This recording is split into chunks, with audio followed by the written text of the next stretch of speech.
जलगांव में 2 फरवरी को ज्वेलरी दुकान में की गई चोरी की गुत्थी को पुलिस ने सुलझा लिया है। इस मामले में पुलिस ने कुख्यात आरोपी जुन्नी को हिरासत में लेकर उससे लाखों का माल बरामद किया। पुलिस अब उसके साथियों की तलाश में जुटी हुई है। जलगांव के पाचोरा में सराफा गली की ज्वेलरी दुकान में सेंध लगाने वाले कुख्यात अपराधी रंजीत सिंह जीवन सिंह जुन्नी को पुलिस ने गिरफ्तार कर लिया है। पुलिस ने आरोपी से 6,70,810 रुपए का सोना और चांदी जब्त किया। पुलिस के मुताबिक जुन्नी के खिलाफ पहले से 13 गंभीर अपराध दर्ज है। 2 फरवरी को पाचोरा के सराफा बाजार में अज्ञात चोरों ने दुकान का गेट तोड़कर अंदर प्रवेश किया, सीसीटीवी कैमरा तोड़े और 68,000 रुपए के जेवरात चुरा लिए थे। पुलिस की जांच में यह भी खुलासा हुआ कि चोरों द्वारा इस्तेमाल की गई सफेद बोलेरो कार भी चोरी की थी। आरोपी ने पूछताछ अपराध कबूल कर लिया है। पुलिस अब उसके 3 साथियों की तलाश में जुटी हुई है। पाचोरा पोलीस हद्दीमध्ये सराफा बाजारमध्ये 2 फेब्रुवारी रोजी रात्रीच्या वेळी एक ज्वेलर्सच्या दुकानात घरफोडी झाल्या होत्या आणि त्याच्यामधून म्हणजे खास करून चांदीचं वस्तू चोरी केल्या होत्या। त्याच्यातलं सर्व किंमत 68,000 रुपये होते। त्याचा गुन्हा दाखल झाल्यानंतर तिथलं ते जेव्हा गुन्हा केला होता ते सीसीटीव्हीचं जे मेन स्टोरेज होता ती देखील त्यांनी चोरी करून घेऊन गेले होते आणि त्याच्यानंतर रास्तातले सीसीटीव्ही फुटेज आणखीन गोपनीय माहिती आम्ही काढून आरोपींचं नाव निष्पन्न केलं। त्याच दरम्यान त्यांनी धरणगाव पोलीस स्टेशनमधून अजून एक बोलेरो गाडी चोरी केलं आणि ती गाडीचा वापरून त्यांनी बुलढाण्यात जाऊन बुलढाण्याला एक ATMचं चोरी करण्याचे प्रयत्न देखील केले होते।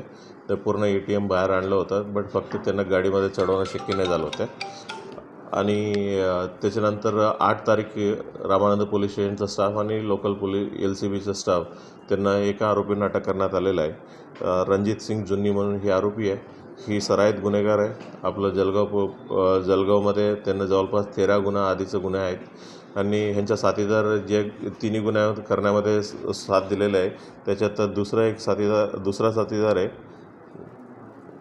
हगुल सिंग उर्फ शक्ती सिंग जीवन सिंग जुन्नी, हा ह्यांचाच लहान भाऊ आहे आणि दुसरा अजूनही 2 परभणीतला राहणारे आरोपी आहे सुबेर सिंग राजू सिंग ठाक आणि चौथी आरोपी आहे शेरू सिंग भोड, ही दोन्ही परभणीचे राहणार आहे।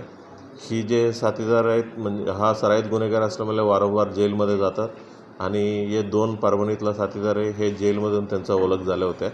मागच्या वर्षी देखील त्यांनी चोरी केल्या होत्या। त्या गुन्ह्यात एक शेनीपेठ पोलीस स्टेशन हद्दीमध्ये एक दरोडा केला होता, त्या गुन्ह्यात देखील आम्ही अटक केलं होतं आणि जेलमधून बाहेर पडल्याबरोबर ही गुन्हा त्यांनी केलेला आहे। सर त्याच्यावर मोक्काचा देखील तो आरोपी होता, आता जामिनावर होता, नेमकं ते काय प्रकरण आहे सगळं?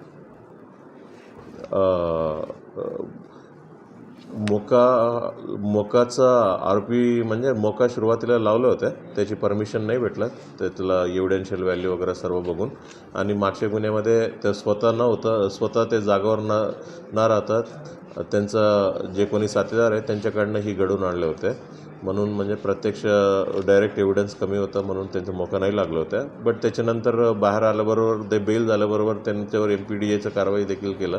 6 महिने MPDAमध्ये आतमध्ये होत्या, आता बाहेर आलं 1-1.5 महिन्यामध्ये ही परत त्यांनी गुन्हा केला। सर याच्या अगोदर काही गुन्हे दाखल आहेत?